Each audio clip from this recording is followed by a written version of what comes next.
안녕 친구들, 드디어 마이크를 구입했습니다. 마이크를 구입해서 물론 이게 뭐 고가는 아니라서 그렇게 막 엄청나게 생동감 있는 음질은 아닐 거예요. 하지만 울리는 목소리보다는 아마 좀 울리지 않는 목소리로 들어갈 것 같고, 나도 생각보다 원래 했던 것보다 조금 작게 얘기해도 들어가서 나도 편하고 듣는 여러분은 편할지 안 편할지 모르겠네요. 원래 지난번에 35페이지 한나라와 그 뒷페이지는 문화를 찍었는데 내가 카메라 각도 조절에 실패해서 이렇게만 나와. 눈만, 이마가 날아가 버렸어. 그래서 오늘 다시 찍으려고 지금 하고 있습니다. 그리고 옷도 좀 나름 화사하게 좀 바꿨는데 내 얼굴이 화사하지 않으니까. 하지만 화사한 봄을 우리 느끼지 못하는 지금 참 우리나라 어려운 시국이긴 하지만 각자가 그래도 조금만 더 참으면 금방 해결될 수도 있을 것 같은 느낌적인 느낌이 드는데, 하지만 오늘 교육부에서 다시 한번 얘기가 나올 것 같아서 4월 초로 계약을 옮기냐 마냐 오늘 그게 나올 것 같은데, 직접적으로 여러분들과 학교 교실에서 만날 수 없음이 좀 안타깝지만 그래도 뭐 4월 초까지 만약 이어진다면은 나는 계속 찍을 거고, 그러면 중국사 그냥 끝내버릴까? 뭐 그냥 그런 생각도 있습니다.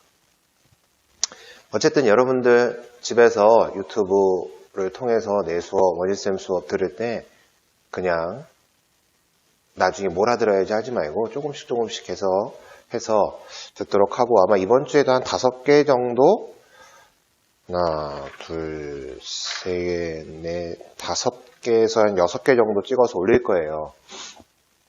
그러니까 그거 하나하나씩 보면서 세계사, 아마 내가 당나라까지 하고 만약에 계약이 연기된다고 하면은 아마 명나라까지 아니면은 원나라까지 이렇게 생각하고 있습니다. 그럼 오늘 한나라의 성립과 발전 같이 살펴보겠습니다. 35페이지 교과서 35페이지, 우리가 알고 있는 장기판에서 초록색이 초나라, 그 다음에 빨간색이 한나라입니다. 그 한나라가 바로 지금 35페이지 나오는 그 한나라고, 진나라가 멸망한 이후에 초와 한의 대결에서 결국 한나라가 승리를 거두면서 다시금 중국의 통일제국으로 들어서게 됩니다. 첫 번째 줄 보겠습니다. 진나라 멸망 이후 초나라의 항우를 물리치고 한나라를 세운 유방, 그 사람이 첫 번째 황제가 돼서 고조가 되는데, 한 고조 유방은 군현제와 봉건제를 절충한 군국제를 시행하면서 전국을 안정시키려고 했습니다. 이 군국제는 과도기적 성격으로서 군현제와 봉건제가 절충한 형태입니다. 옆에 그림을 좀 보겠습니다.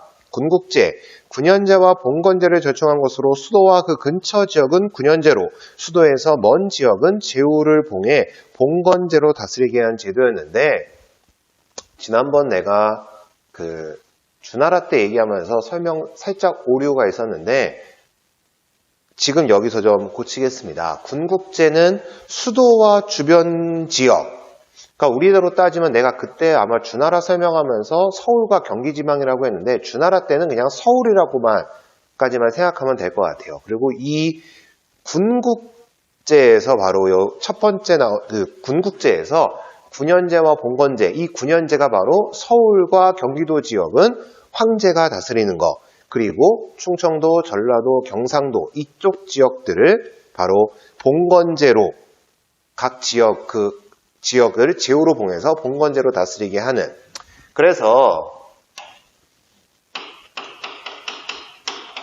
서울과 경기도 지역은 봉건제로, 말이 계속 헷갈리네요.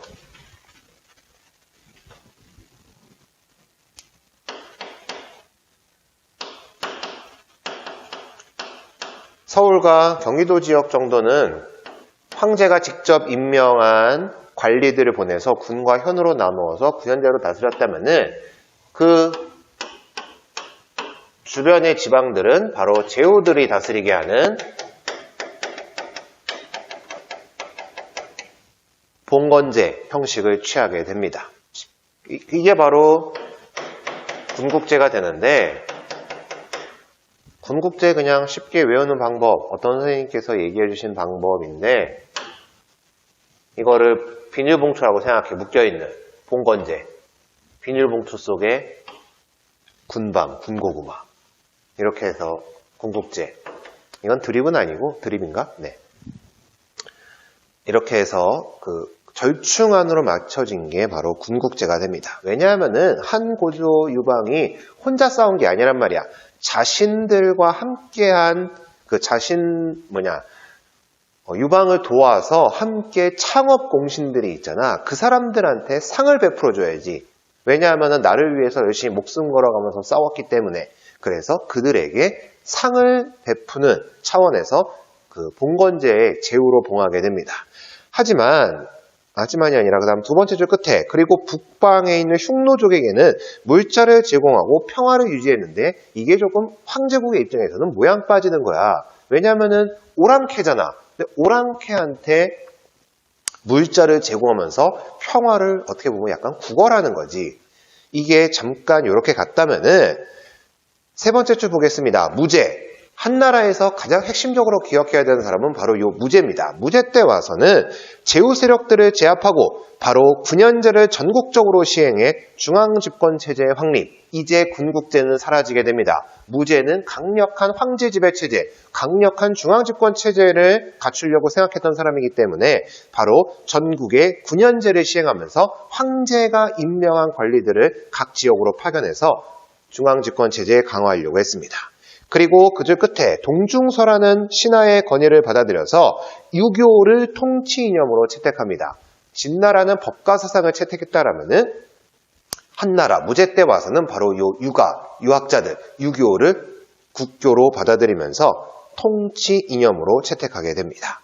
그리고 그 줄 끝에 대외 정책에 힘써서 대규모 군대를 파견하여 남쪽으로는 남월, 우리 동쪽으로는 고조선 이 나라들을 멸망시켰고 북쪽으로는 흉노를 공격하고 서역의 대월지의 장건을 파견하여 흉노를 저지할 동맹군을 얻으려고 했습니다.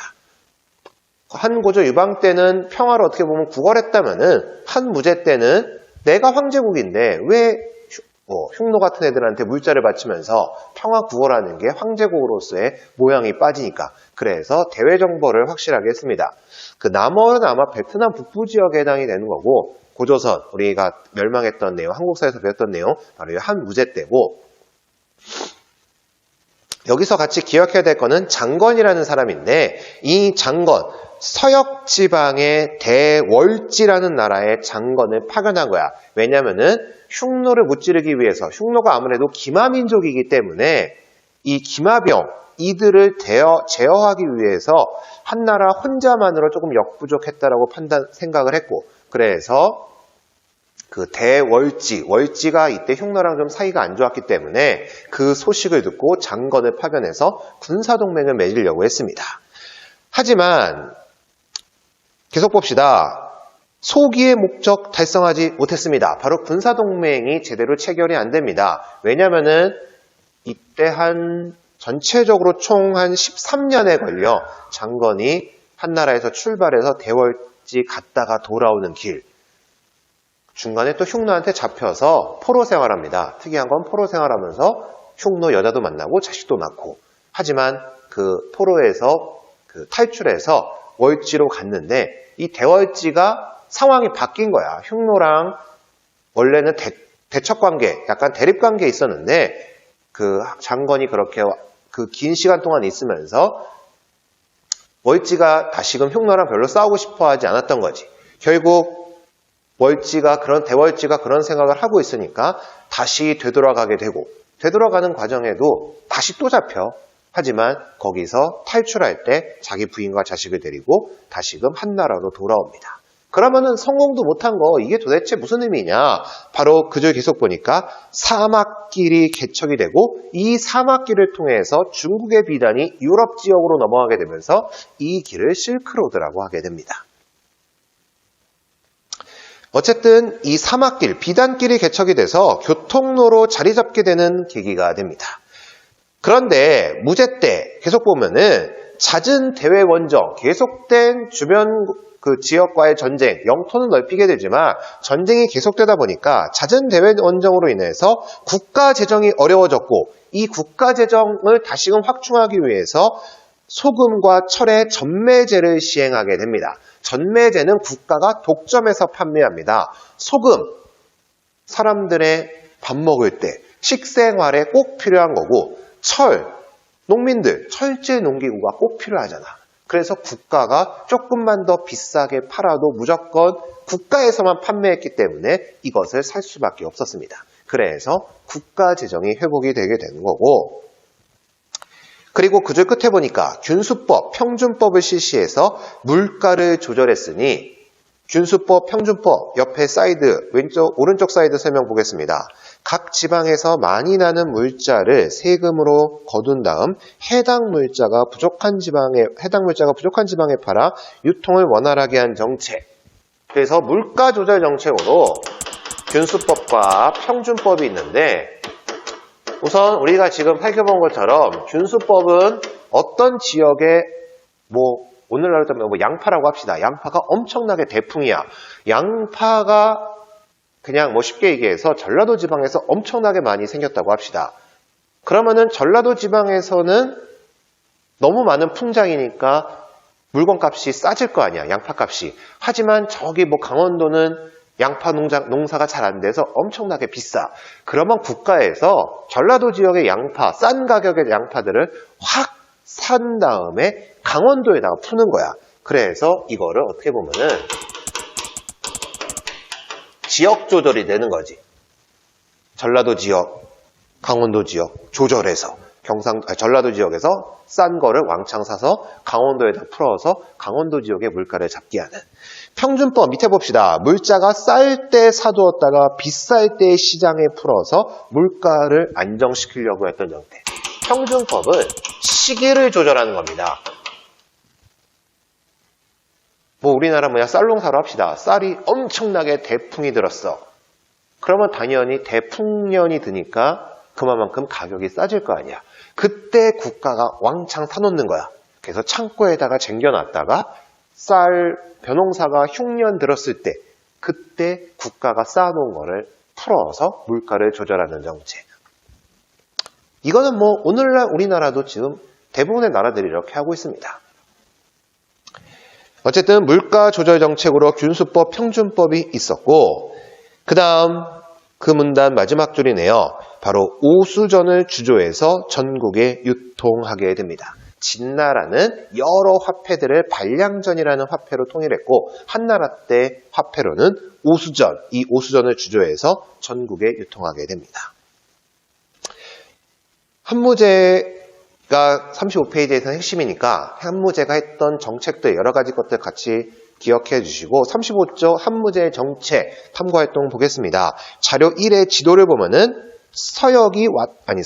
장건이 서역으로 왔다 갔다 한 내용 그 길이 화살표로 나와 있는데 이게 바로 실크로드, 바로 비단길, 사막길이 되는 겁니다. 1번 자료 1과 같이 장건이 서쪽으로 원정을 떠나게 된 이유 아까도 얘기했지만 흉노를 저지하기 위해서 흉노를 대비하기 위해서 흉노를 같이 공격하기 위해서 군사동맹을 필요로 했기 때문에 장건이 서쪽으로 원정을 떠나게 된 거고 2번 자료 2의 정책을 실시한 목적 전매제 바로 잦은 대외 원정으로 인해서 국가 재정이 바닥나니까 그 국가 재정을 확충하기 위해서 전매제 시행, 소금과 철의 전매제를 시행을 했고 무제가 했던 또 다른 재정 정책, 바로 물가를 좀 안정시키는, 민생을 안정시키기 위해서 물가를 안정하는 정책, 균수법, 평준법이 있습니다. 균수법, 지역조절, 평준법, 시기조절. 35페이지 두 번째 문단 같이 봅시다. 한무제 때 엄청나게 전성기를 맞이했지만 이 한무제가 죽고 난 다음에 외척 그리고 환관 세력들의 권력 다툼으로 인해서 쇠퇴한 한나라는 외척 왕망이라는 사람에 의해서 멸망하게 됩니다. 우리나라 역사, 조선 역사, 고려사도 마찬가지고 전체적으로 우리는 외척들이 조금 이렇게 득세한 경우들이 있었다면은 중국은 외척뿐만이 아니라 환관들, 이 환관들도 권력을 장악했었습니다. 그래서 진나라 지난번에 지록위마할 때 얘기했었지. 그리고 이 한나라는 외척인 왕망에게 멸망을 하게 되는데 두 번째 줄, 이 왕망이라는 사람이 신이라는 나라를 다시 세웁니다. 신왕조를 세우고 대토지 소유 제한, 노비 매매 금지 등의 급진적 개혁을 실시했지만 실패하게 됩니다. 왜냐하면은 지방의 유력자인 호족들이 별로 좋아하지 않는 정책입니다. 노비 매매 금지.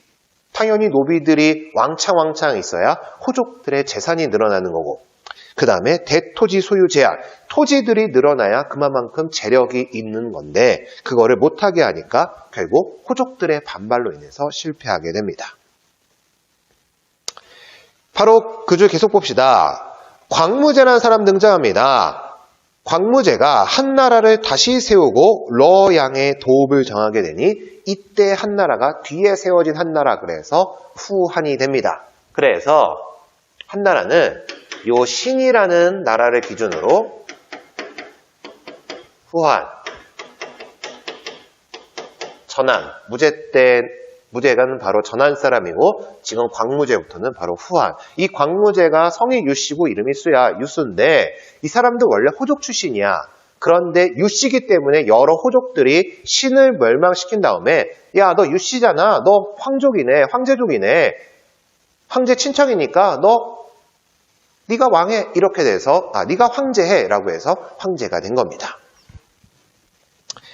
그래서 계속 보면은 밑에서 네 번째 줄, 한 왕조의 부흥을 꾀하며 농민들의 부담을 줄여주는 조세 정책을 펼치고 유교를 장려했지만 후한 말기 마찬가지로 환관, 외척의 바로에 의해서 정치가 문란해지고 중앙 정치가 문란해지니까 지방을 통제할 수 없게 되고, 그러자 지방의 유력한 호족들이 대토지를 소유하면서 생활이 어려워진 농민들이 각지에서 반란이 일어나게 되고 결국 황건적의 난을 계기로 멸망하게 됩니다. 중국은 이렇게 지배층의 대처가 미흡하다 보니까 농민 반란들로 인해서 나라들이 멸망하게 됩니다. 36페이지 한나라 사회와 문화, 내가 잠깐만 쉬고 다음 강의에서 이어가겠습니다.